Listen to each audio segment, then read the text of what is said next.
And so it's sort of like today, where if you're friends with the party in power, you get more rights. Hate crime legislation, if you have that ideology.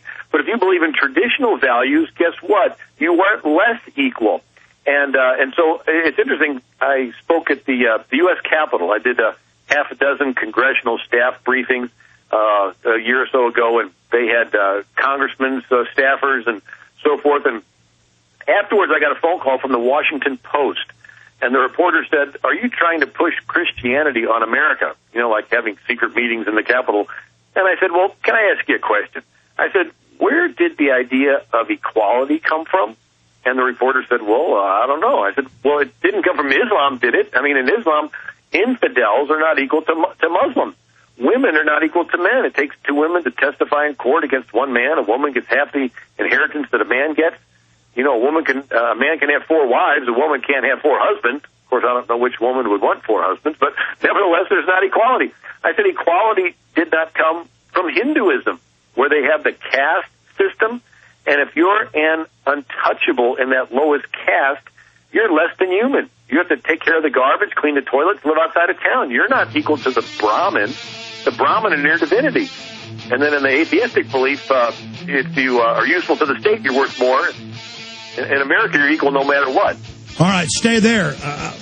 What comes to mind today, though, is in California, over 1 million state workers and police are above the law. They can't be pulled over. They can't be given tickets.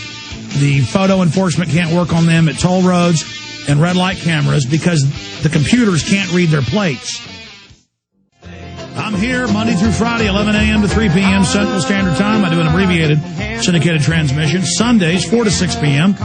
And you can catch us on XM on one of their great channels from 5 to 8 p.m. Saturdays. Okay, I wanted to read just the first page of the Declaration of Independence on July 4th. This is in official Homeland Security documents. This pocket constitution is considered terrorist manual.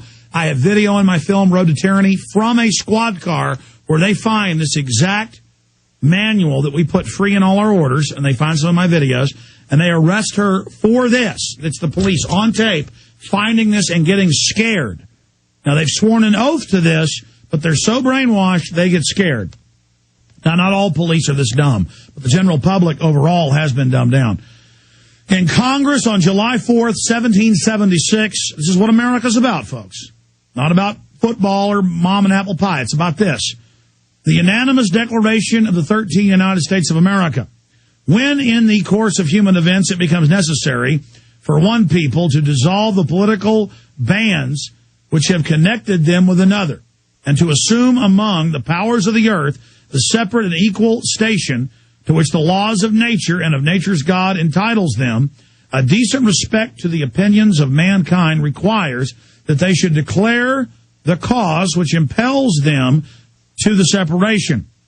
We hold these truths to be self-evident, that all men are created equal, and that they are endowed by their Creator with certain inalienable rights, that among these are life, liberty, and the pursuit of happiness, and that to secure these rights, governments are instituted among men, that's us, deriving their just powers from the consent of the governed, that whenever any form of government becomes destructive of these ends, it is the right of the people to alter or to abolish it and to institute new government, laying its foundation on such principles and organizing its powers in such form as to them shall seem most likely to affect their safety and happiness. Prudence indeed will dictate that governments long established should not be changed for light or transient causes. And accordingly, all experience hath shown that mankind are more disposed to suffer, while evils are sufferable, than to right themselves by abolishing the forms to which they are accustomed. But when a long train of abuses and usurpations, what's happening today, pursuing inevitably the same object, evinces a design to reduce them under absolute despotism. Just goes on and on. They're setting up tyranny scientifically to suppress us and lie and cheat and steal the votes. It is their right, it is their duty to overthrow and to throw off such government and to provide new guards for their future security, Such has been the patient sufferance of these colonies, and such is now the necessity which constrains them to alter their former systems of government. To history of the present King of Great Britain is a history of repeated injuries and usurpations, all having in direct object the establishment of an absolute tyranny over these states. To prove this, let the facts be submitted to a candid world. And then it goes over the tyrannies that have been set up. And you look at these tyrannies, it's exactly what's being done today, but even worse today. Okay, I'm going to sit back now because I want to take a few calls in a few minutes. But Bill, try to go over historically what the founders did, how they were persecuted for putting their John Hancocks on that Declaration of Independence 230 plus years ago tomorrow. Well, a little background. The French and Indian War took place 1754 to 1763, and the British won and decided to keep troops in America and make the Americans pay for these troops. Well, they didn't have barracks, and so they would simply come up to your house and say, guess what, we're going to have the troops stay in your house, you live in the attic or the barn. And so they began to pass taxes, the sugar tax, the currency act, the stamp tax, the quartering act, and all these, and the colonies had no representation in Parliament. And so it was taxation without representation. And so that's when we had the Boston Tea Party and so forth, and the British responded by blockading Boston Harbor, and then there was the Battle of Bunker Hill. Thomas Jefferson over in Virginia promotes a day of fasting and prayer in the Virginia legislature. And the royal governor takes this as an insult to the king and disbands the Virginia legislature, the House of Burgesses.